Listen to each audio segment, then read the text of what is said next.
Good evening friends, after a long long time अभी मैं आपके सामने हूँ एक और केस के लिए। It was a case of 45-year-old female. Last year I got this case. She came into my clinic with complain of multiple fibroadenomas of both the breast, and she had very heavy bleeding. Sometimes her menses used to occur twice in a month, and that too bleeding used to last very long, for about 1 to 7 days and all, and that too profuse. जब वो आई मेरे पास वो काफ़ी weak थी. She was anaemic and she had lot of pain all over her body, backache, pain in both the legs, and she was distressed a lot. So I had like roughly 2 pathology: fibroadenoma, and that too multiple, and both the breast. Other was bleeding disorder. I took the case, but the bleeding was so much. I basically focused initially so that कि ये bleeding उनकी पहले control हो जाए. So I started with mother tincture and some specific remedies. And one more thing, when I examined her fibroadenoma, while examining all the like nodules were, to me it was painless. But when I asked the lady, then she said कि मैंने कहा दर्द होता है, then she said हाँ pen होता है हमको और काफ़ी सोरनेस रहती है and all. But when I examined her, like I didn't get the hint from her facial expression that it is painful. Then I continued this treatment for some times. I gave very common mother tinctures as we give in our regular practices, the Jonosia, Shoka, Millefolium, like that. But the thing was, when she used to be on this treatment, जब तक वो दवा लेती थी जब तक bleeding was like control हो जाती थी थोड़ा. बट जब मैं ये रिड्यूस करती थी तो फिर से शी यूज्ड टू से कि जो नेक्स्ट साइकिल्स रहते थे ब्लीडिंग्स भी बढ़ जाती थी और टेंडरनेस और फाइब्रोएडिनोमा का साइज़ भी थोड़ा फ्लक्चुएट होता रहता था. And she was very anaemic, she was very weak, and systemic symptoms रहते ही थे. I advise her diet and also things so that बहुत वीकनेस ना हो जाए, चीज़ें बैलेंस चलती रहें. And one day, and every time when she used to come, she used to say one thing कि हमारे हस्बैंड हमको बोलते रहते हैं, हमेशा बीमार रहती हैं, ठीक से इलाज नहीं कराती, लापरवाही करती हैं. और ये सार्कास्टिक कमेंट्स जो हैं उनके इन लॉस की तरफ से, हस्बैंड की तरफ से, उनको बहुत हर्ट करते थे. More than her disease she was concerned about the criticism she used to get out of her problem. And after a time I again decided to retook the case. I asked her the same question, till when you were perfectly all right, आप कब तक एकदम ठीक थे. then ये सारी चीज़ें कब से स्टार्ट हुई. then she said कि 4 साल पहले तक हम ठीक थे, उसके बाद से ये चीज़ें धीरे धीरे स्टार्ट होने लगी. फिर मैंने बोला 4 साल पहले क्या हुआ था. Then like she broke off very very badly, बहुत बुरी तरह से भावुक होकर वो रोने लगी. एंड देन शी सेड कि 4 साल पहले शी लॉस्ट हर चाइल्ड, उनका जो छोटा बेटा था उसकी डेथ हो गई थी. And since then she was never well. तो ठीक है, ये हिस्ट्री इतने टाइम तक मिसिंग थी, ये मिल नहीं पाई थी. और इस बीच मैंने कई मतलब कॉन्स्टिट्यूशनल रेमेडीज़ भी ट्राई किए थे, बट उसका इतना सेटिस्फैक्ट्री रिजल्ट था नहीं. Of course the history was missing. Then बात करते करते मुझे बहुत कमी है प्रोवोक करना पड़ा, स्पॉन्टेनियसली चीज़ें होती गई. The thing was, her present complaint was she was very much troubled by the criticisms she used to get from her in-laws.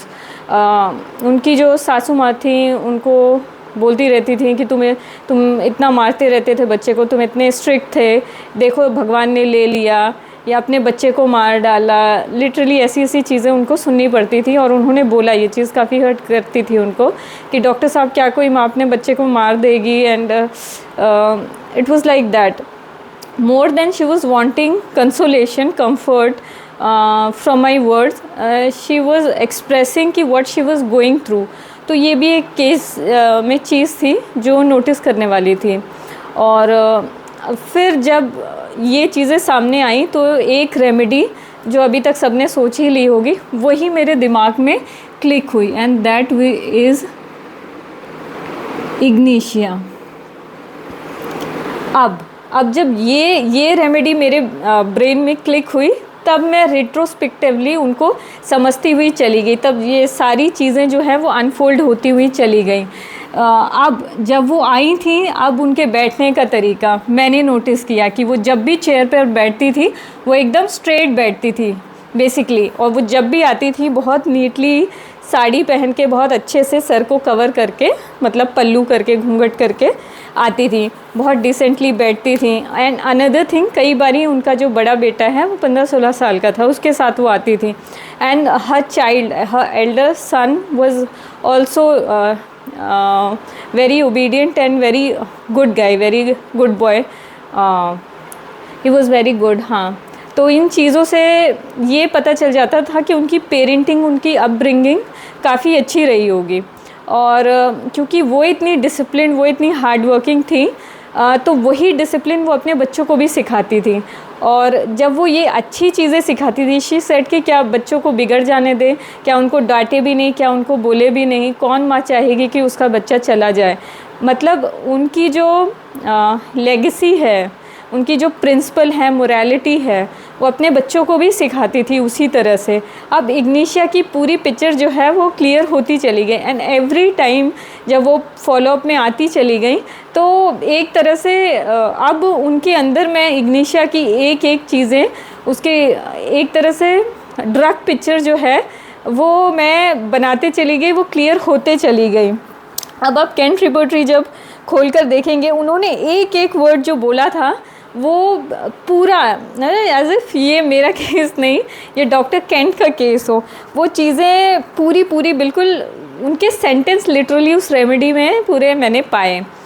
तो ये होता है मैजिक, जब चीज़ें एकदम करेक्ट और हिस्ट्री एकदम प्रॉपर आपको मिले. तो it was also one of the very good case of mine. And सोचा मैंने ये चीज़ मैं आपसे डिस्कस करूं.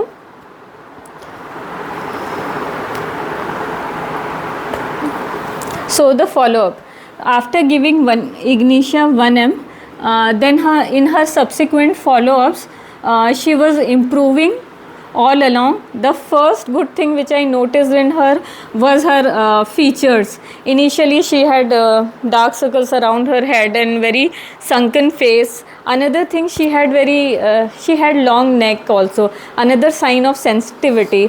सेंसिटिव रेमेडीज़ जो रहती हैं उनके फीचर्स बहुत शार्प रहते हैं, लॉन्ग नेक रहती है, ये सारी चीज़ें फिर आप नोटिस करने लगते हैं. और एक और बात, जब आप प्रैक्टिस करते हैं टाइम के बाद चीज़ें थोड़ी मोनोटोनस होने लगती हैं, है ना. और आप बहुत ज़्यादा स्पेसिफिक पे थोड़ा ध्यान देने लगते हैं. बट देन जब इस तरह के कुछ केसेस आते हैं, अगेन लाइक आप वापस अपने कॉलेज डेज़ में जाके जो आपने सीखा है वो आपको बिल्कुल वैसा दिखता है. तो ये चीज़ें आपको और क्या बोलते हैं, और चार्ज करती है कि हाँ ठीक है, इसको और थोड़ा देखना चाहिए. और मटीरिया मेडिका इस केस की सबसे अच्छी चीज़ है कि हर बार जब आप पढ़ते हैं तो आपको एक नया शेड समझ में आता है चीज़ों का.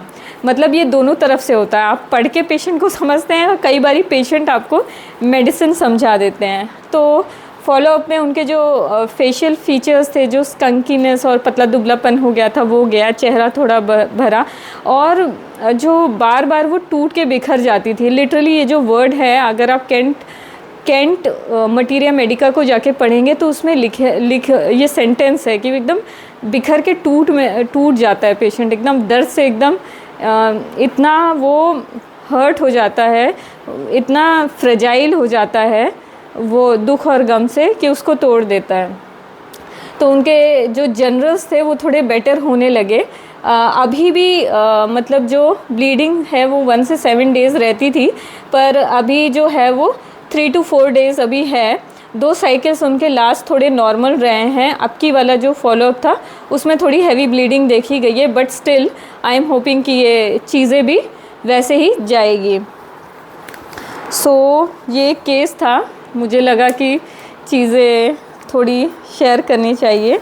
ये पर्सनली मुझे इस केस ने बहुत सिखाया है और मुझे लगा ये चीज़ें शेयर करनी चाहिए। और दूसरी चीज़ जो उनके फाइब्रो एडिनोमास थे, जब मैंने एग्ज़ामिन किया था तो पूरे सारे क्वाड्रेंट में यहाँ एक गांठ थी, यहाँ थी, यहाँ थी, यहाँ भी मल्टीपल थे।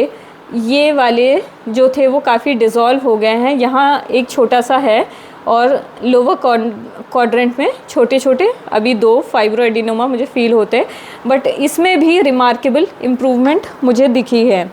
So this is the case. Thank you so much for being with me. Watch more, learn more, and I'll be very eager to share such cases।